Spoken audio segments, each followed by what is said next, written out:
जय श्री श्याम।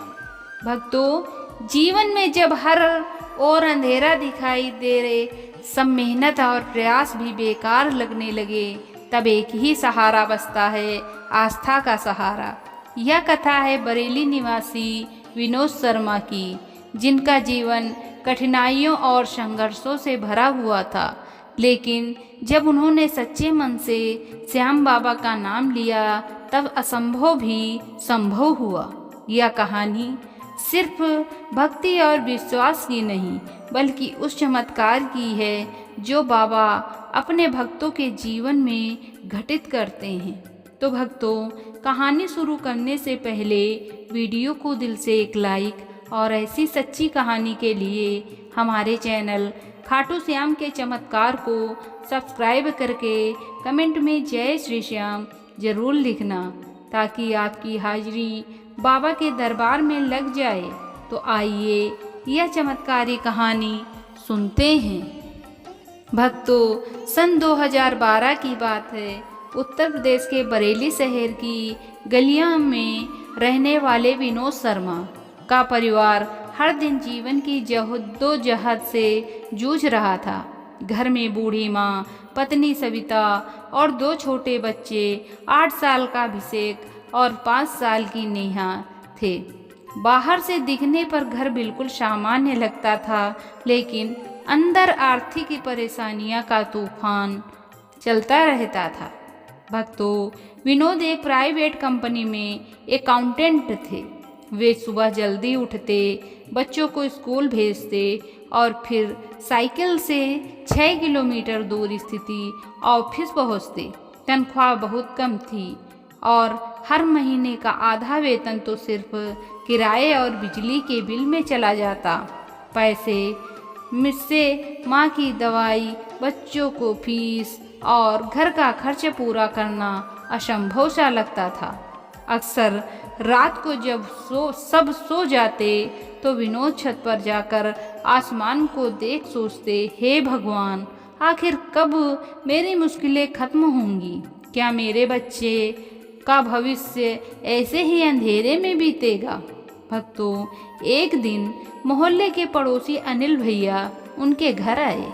बातचीत के दौरान उन्होंने विनोद की चिंताओं को सुना और मुस्कुराते हुए बोले, भाई विनोद, जब इंसान की सारी राहें बंद हों जाएं तो एक ही दरबार है जहां से मदद मिलती है, श्याम बाबा का दरबार। बस एक बार सच्चे मन से उनका नाम लो, फिर देखना कैसी कृपा होती है।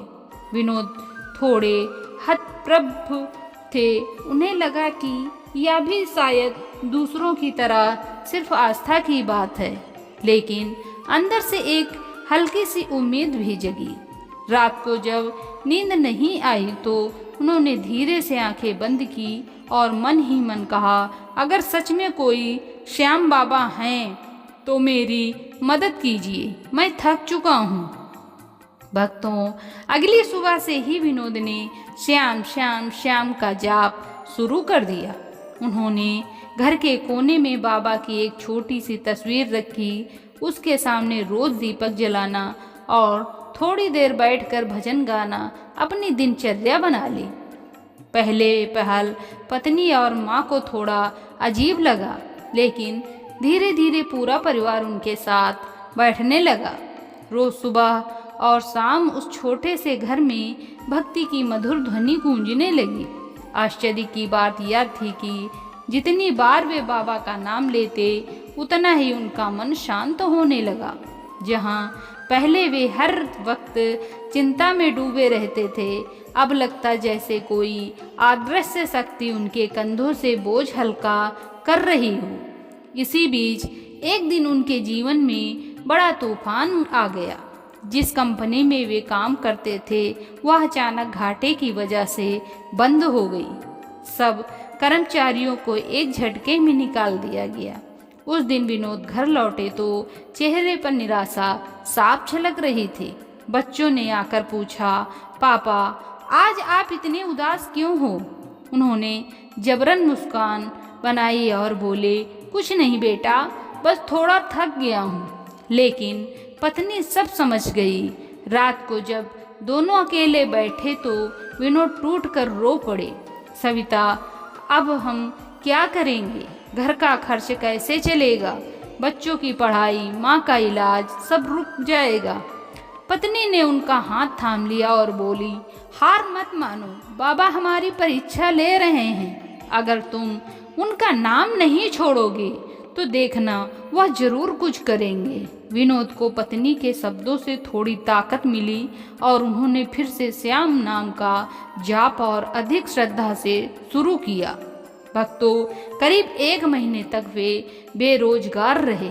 कई जगह नौकरी के लिए आवेदन दिया, लेकिन कहीं से जवाब नहीं आया।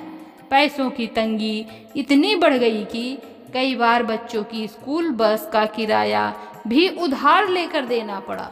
फिर एक दिन चमत्कार हुआ। वही अनिल भैया अचानक घर आए और बोले, विनोद, मेरे एक जानकार दिल्ली में बड़ी फाइनेंस कंपनी में हैं। उन्हें एक भरोसेमंद अकाउंटेंट चाहिए। अगर तुम चाहो तो मैं तुम्हें वहां ले चलता हूँ। भक्तों, विनोद पहले तो संकोच में थे, इतनी बड़ी कंपनी मुझे कैसे रखेगी। लेकिन मन ही मन उन्होंने सोचा, बाबा अगर चाहेंगे तो रास्ता बन जाएगा। अगले ही दिन हफ्ते उनका इंटरव्यू हुआ और हैरानी की बात यह थी कि बिना ज़्यादा सवाल जवाब किए उन्हें तुरंत नौकरी मिल गई। सैलरी भी पहले की तुलना में 3 गुना ज़्यादा थी। उस दिन घर लौटकर विनोद की आंखों से खुशी के आंसू बह निकले। वे माँ के पैरों में गिर कर बोले, ये चमत्कार सिर्फ बाबा की कृपा है।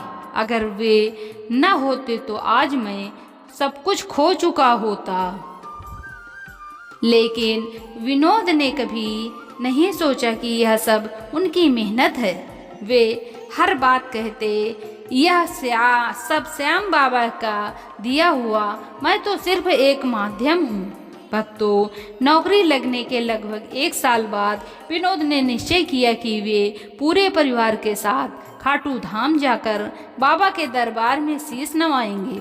जैसे ही वे दरबार में पहुँचे और बाबा के दर्शन किए तो आंखों से आंसू अपने आप बहने लगे।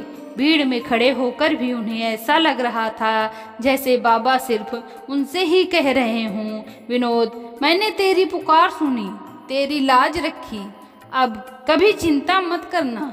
वहाँ खड़े होकर विनोद ने प्रण किया, हे बाबा, अब मैं जीवन भर आपका नाम नहीं छोड़ूंगा।